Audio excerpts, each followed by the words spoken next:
I am Brittany Willis from the Protégé to Pro podcast, a corporate professional turned entrepreneur and small business expert. I am a millennial franchise owner who leveraged my professional background, years of study, and experience managing multi-million-dollar retail accounts and brands to open a business of my own and become a top-performing location in Texas. After successfully navigating small business ownership during the height of the COVID-19 pandemic, the Protégé to Pro brand and podcast has become my vehicle for showing others a pathway forward in their careers and entrepreneurial endeavors. From how do I open and manage a business for myself to how can I continue to elevate my career? You each can confidently sit back as one of my protégés and know that I will have something for you each and every episode. So, to my career professional, side hustler, 9-to-5preneur, full-time entrepreneur, or those considering transitioning, welcome to the Protégé to Pro podcast. Welcome back to the Protégé to Pro podcast. I am your host, Brittany Willis. If it's your first time with me, welcome, welcome, and welcome. What you can expect from Protégé to Pro is that we arm career professionals and entrepreneurs with Fortune 500 knowledge. As a Fortune 500 professional myself and entrepreneur, I know firsthand how important it is to have access to really good information, knowledge, and insights so that we can go on and be our best selves no matter what lane that we play in. If you're returning to the podcast, welcome, and thank you so much for sticking with me. I'm glad you're finding value, and as you probably know, you are in the Protégé family, so welcome back, my protégés. So if you follow me on Instagram, you probably see a lot of content and topics and just fun, reels on the subject of being a 9-to-5preneur. You typically only hear one or the other. You are either corporate queen, corporate king, hustling for the man, air quote, or you are doing your own thing, small business owner, entrepreneur. And I'm really here to expose the fact that, well, frankly, guys, we don't have to choose.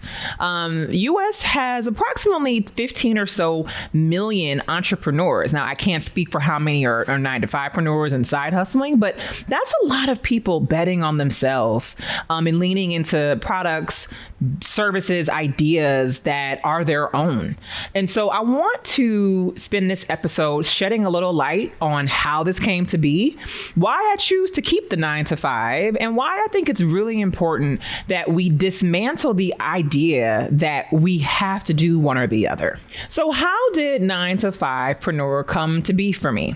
Well, glad you asked. Went to college, knew that I wanted to pursue a career in business. I've been in the consumer packaged goods, otherwise known as CPG industry, my entire professional career. I've worked for some amazing Fortune 500 organizations, some amazing brands. I have sat across the table from major retailers like Walmart, Amazon, Kroger, Target, the list goes on. I mean, negotiating, managing $200, $300 million accounts.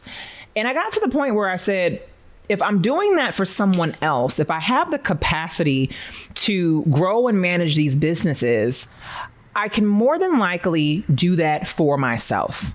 And that was the turning point for me, frankly. If you go to my website, if you listen to any other episodes, or again, you follow me, you'll hear me say a lot that I believe in us investing in ourselves. People tell us all the time to invest in stocks, to invest in companies, but there's not enough conversation about investing your capital, your assets, your time, your resources into yourself. You also hear me say too, you and we are our biggest asset. And when you have a track record of success, of building, sustaining, accelerating, being given a target and a goal and attaining those, you are demonstrating for yourself of what you're truly capable of. And for me, it was the choice to double down and to monetize on that capability. Just taking a step further, I've always been very enterprising. I was the kid that had a lemonade stand. You can probably thank maybe the Girl Scouts for building that. I'm not sure. But I've always been very enterprising. Business has been something that has always interested me. And I'm really thankful to have found my passion very early. Little did I know I would have the passion so deep that I would eventually open a business for myself and create new brands like Protégé to Pro and, be on platforms like this. It was around 25, 26 years old where I really began to hear about the concept of franchising. It was a very attractive one, as it is for many people, for the reason of that you're gaining a resource, you're gaining a blueprint for entering into business for yourself. I mean, I think it's an amazing mode of owning a small business. But I'll be honest, I don't know if I ever thought I was going to pull the trigger on that and actually become a franchise owner. But let's fast forward, 6, 7 or so years, and right before the pandemic, y'all, like I signed my franchise agreement the Friday the country shut down in March 2020. I decided to pursue and become the franchise owner of PJ's Coffee of New Orleans. What's really amazing about that is that New Orleans is my hometown. And I actually spent a lot of time at PJ's Coffee growing up, drinking coffee, studying, and kind of hanging out with friends. So it was really amazing that my entering into business for myself would be one of nostalgia and just of hometown pride. It was always about it was always intended to be my way of, like I said, investing in myself, my way, especially as a Black woman in America. When you think about the fact that Black Americans have nearly $100,000 less of net worth, than white Americans. That's a pretty substantial gap. And I got to asking myself, I mean, let's be honest, is one stream of income, is one career the way that I can only speak for myself, that I'm going to really fortify my ability to make really mean inroads in that? And, the answer is probably yes. I mean, my career is very promising. And, I'm thankful to have worked for amazing organizations and to have seen my career, mobility, rise year after year.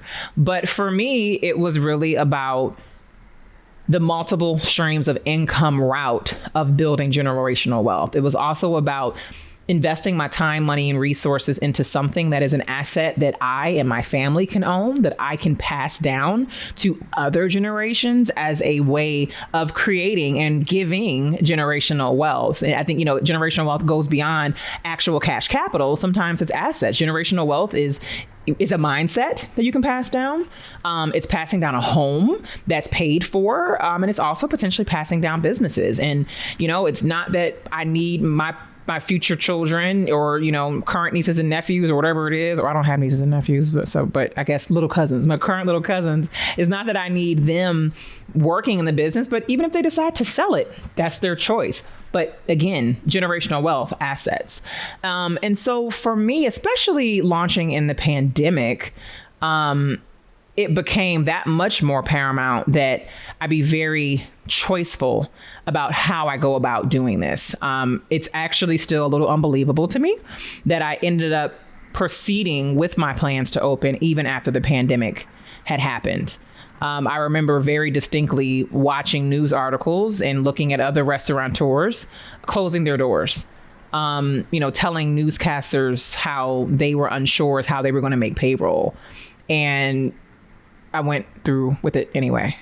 So there's a mode of faith. There's a mode of understanding the coffee industry and the demand that lives there. And there's a mode of understanding just the brand that PJ's Coffee has that made me willing and able to move forward. But here I am. So, that's why I added the preneur to the 9 to 5. I get so many questions as to Brittany, when are you quitting? When are you quitting? How long are you going to be there? And, the honest answer is that I'm not thinking about it like that. My goal is to build, create, and sustain a system within my businesses and everything I'm trying to build where it is sustainable. I am my 9 to 5. I have an amazing team of managers and baristas at my coffee shop that know how to manage and run that store. They know that customer service is critical. They know that inventory management is critical. They know that culture and people management, people development are critical. So I've been very invested in developing my team and developing tools and processes where my store can run like I'm there, even when I'm not. So that's the beautiful part. That's a beautiful part of having a business and taking the time. The initial year, you guys knocked me on my tail. The initial year was far more difficult than I could have imagined. Literally working from 5 to 9, 9 to 5, then 5 to 9 again, plus some. I often get, I don't know how you do it. Well, I don't know either, but I just keep doing it. But for me, I think a really, really critical part about the 9 to 5preneur life, and I want y'all to hear me on this. If you are not in an organization that either values you, where you're happy, where you are able to be fulfilled and stimulated every day, I'm not sure if this is something that might work for you. Let me tell you why. Being a 9 to 5preneur is hard. It's a very sacrificial balance that you have to undergo nearly every day, even with my best attempts, like I said, building processes and systems in place to enable me to do it all. Doing it all is still a sacrifice. It's still exhausting. There are some good days where they're not converging and they're not competing with each other. There are some days where they are. I get a phone call while I'm in the middle of a PowerPoint meeting with a customer telling me that something, urgent has happened, and I need to head down there as soon as I'm done. I mean, those are rare instances, but those are things I have to contend with. But if you're going to be a 9 to 5preneur, if you're going to combine the 9 to 5 and the side hustle, the preneur, the small business ownership, that 9 to 5 has got to be healthy for you, and whatever healthy means for you. Because I can tell you, if I was trying to do this in any other organization that I had been with previously, nothing negative on them, but I probably would have quit when things got too hard and tried to figure out how to do it just as an entrepreneur. And thankfully, I did not have to make that choice. I'm so fulfilled and I'm so happy and I'm so valued and I'm so respected at my current employer that, frankly, that alone makes me want to stay. I want to continue to see what kind of career I can build and flourish, with this current employer. And so I want to make sure we really understand what it takes to do it. It takes having that a 9 to 5 where you want to be. Because I'm going to tell y'all something. When you have your own stuff and when you are your own boss and when you are bossing other people, quote unquote, one of the hardest things you can do is be told what to do, because almost every day there's like one foot like, hey, I don't need this. And I'm joking, but not. But that's a really, really important part. And I'm just really thankful. When I started pursuing this, I was not with my current employer, actually. I was with my previous employer, the previous employer. And I can probably say without a shadow of a doubt, given the circumstances that I was dealing with there, if I were to hit some of the very, very dark, most challenging parts of my entrepreneurial journey and the combination of them both, I would have left. And that would not have been the best thing for me. I believe very much that my story and what I'm supposed to be doing for myself and for others, and like a platform like this, is exposing the fact that we don't have to choose. I think that's a really unfortunate reality that we have built, and I can only speak as Americans. It literally is one or the other. And I hope that my platform, and I hope that this episode and my social media continues to encourage people to think differently, because there are stories in you. There's products in you, there's services in you, there's ideas in you.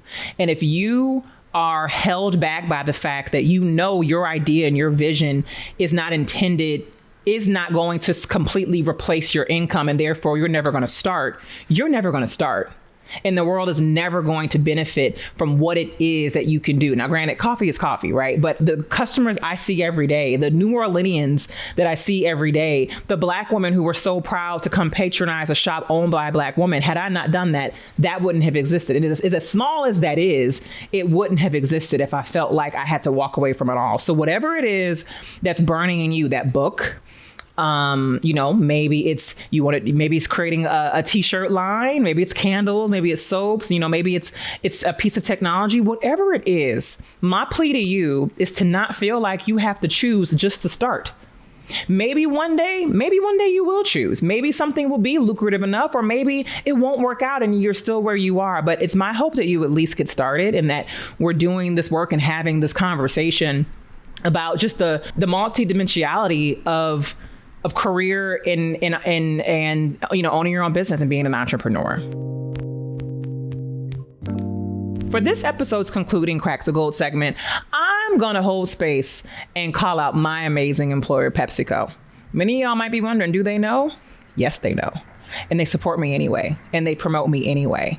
And so I want to give just, esteem, thanks, and gratitude for my company, as well as others who know that their employees have lives outside of work, who know that just because they have other interests that might require time, it doesn't automatically mean that they're not devoted. It doesn't automatically mean that they're not worthy of continuous investment. And I also believe very firmly that when you hire and when you retain employees that run their own businesses, you as an employer are fortified for that. Because baby, the things that I have learned as a business owner that I bring into Pepsi every day, I know makes my team and makes my organization better. So I'm just very thankful for a very supportive employer who knows the life and the journey that I have outside of work and who supports me and advocates for me anyway. So Brittany Willis from the Protégé to Pro podcast. I will see you all next time. Thank you.